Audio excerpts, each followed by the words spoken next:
Hi అండి, అందరికీ నమస్తే. నేను మీ సౌమ్య. నేనొచ్చేసి ఇవాళ తోటకూర ఫ్రై ఎలా చేయాలో చూపిస్తున్నానండి. చాలా ఈజీ ప్రాసెస్. మనం స్టవ్ పై ఒక బౌల్ పెట్టుకొని దాంట్లో కొద్దిగా ఆయిల్ వేసుకోవాలండి, సరిపడినంత. ఆయిల్ హీట్ అయ్యాక దాంట్లో జీలకర్ర, ఆవాలు వేసుకోవాలి. చూస్తున్నారు కదా, ఇలా ఆయిల్ హీట్ అయ్యాక వేసుకోవాలండి.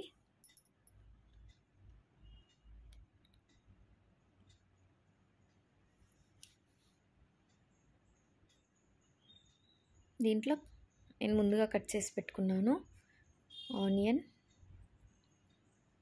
ఒక 2 ఆనియన్స్ వేసుకున్నానండి. ఫ్రై కదా, కొద్దిగా ఎక్కువ వేస్తేనే బాగుంటుంది.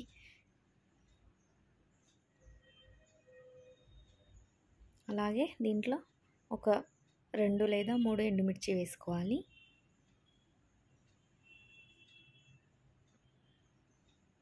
ఇలా కలుపుకోవాలండి, మొత్తం మిక్స్ అయ్యేలాగా.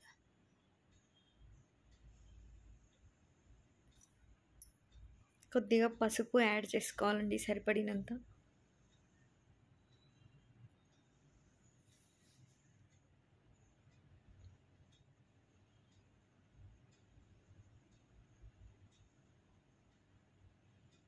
చూస్తున్నారు కదా, ఇలా ఫ్రై చేసుకోవాలి.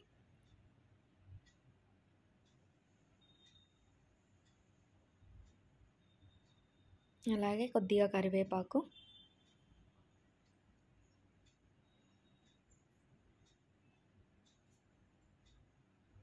ఇది మొత్తం మంచిగా ఫ్రై అయిపోయాక నేను ముందుగానే కడిగి పెట్టుకున్నానండి, వాష్ చేసి పెట్టుకున్నాను తోటకూరని. కొందరు తోటకూరని కట్ చేస్తారంట, నేనైతే ఏం కట్ చేయలేదు. అలాగే లీవ్స్ ఎలా ఉన్నాయో అలాగే వేసుకున్నాను. చూసారు కదా, ఇలా వాష్ చేసి పక్కకు పెట్టుకున్నానండి నేను. అలాగే వేసేసుకున్నాను. కొందరు చిన్న చిన్నగా కట్ చేసుకుంటారు. ఏమోనండి, నాకైతే అది కట్ చేయడం ఇష్టం ఉండదు. నేను ఇలాగే కుక్ చేస్తాను, బాగుంటుంది ఇలా కూడా.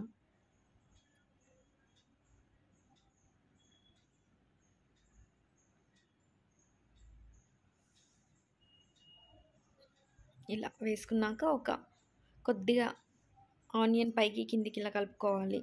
కలిపిన తర్వాత మనం దీన్ని ఒక 10 మినిట్స్ వరకు మగ్గనిచ్చుకోవాలి.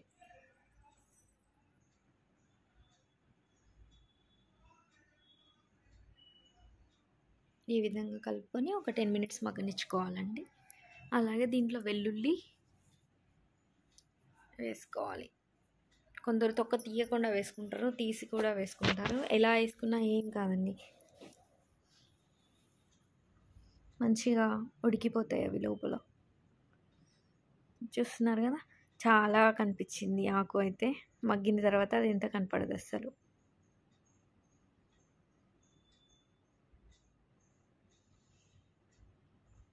ఈ విధంగా కలుపుకోవాలి.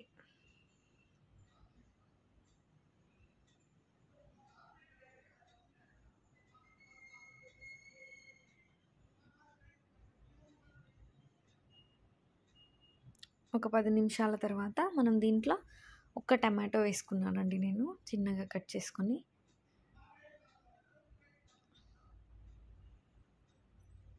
ఉత్తి ఆకైతే కర్రీ అసలు చాలా తక్కువ కనపడుతుంది అసలు. ఒక టమాటా వేసాను ఏదో అలా. ఇది రైస్లోకి కానీ చపాతీలోకి కానీ బాగుంటుందండి.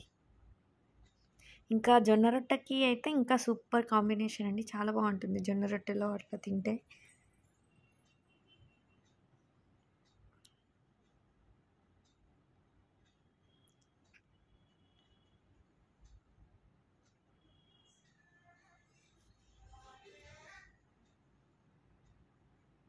చూస్తున్నారు కదా, మళ్ళీ దీన్ని ఒక 5 మినిట్స్ పాటు ఉడకనించుకోవాలి.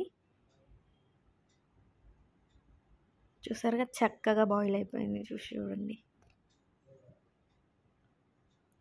ఇంకొక 10 మినిట్స్ వరకు మగ్గనిచ్చుకుంటే ఇది మంచిగా ఫ్రై అయిపోతుంది. దీంట్లో సాల్ట్ వేసుకోవాలి, కొద్దిగా సాల్ట్ వేసుకొని కారం వేసుకొని మగ్గనిచ్చుకోవాలి. సరిపడినంత వేసుకోవాలండి.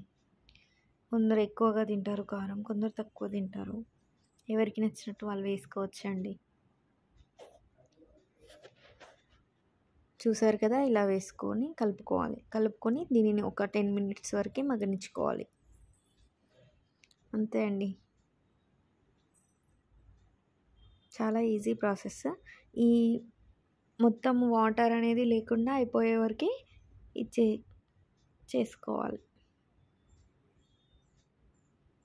చూసారు కదా, ఇలా ఆయిల్ హెడ్జెస్లో కనపడుతుంది. చూస్తున్నారు కదా, ఇలా అయ్యాక మనం కొద్దిగా మసాలా పౌడర్ వేసుకోవాలి. వేసుకొని, మసాలా అంటే వేరే ఏదో కాదండి, ధనియా పౌడరే వేసుకొని కలుపుకోవాలి. ఒక్క 1 మినిట్ ఉంచుకొని స్టవ్ ఆఫ్ చేసుకుంటే సరిపోతుందండి. చూసారు కదా, కింద వాటర్ అనేది ఏమీ లేకుండా అయిపోయింది. అంతే అండి, చాలా ఈజీ అండ్ టేస్టీ తోటకూర ఫ్రై. చాలా చాలా టేస్టీగా ఉంటుంది. తప్పకుండా ట్రై చేసి చూడండి. చాలా మంచి కాంబినేషన్ అండి. చపాతీ కానీ, రొట్టె కానీ, రైస్ కానీ, రైస్ కన్నా కూడా ఇంకా చపాతీలోకి అలా బాగుంటుంది. అంతే అండి, చూస్తున్నారు కదా అలా.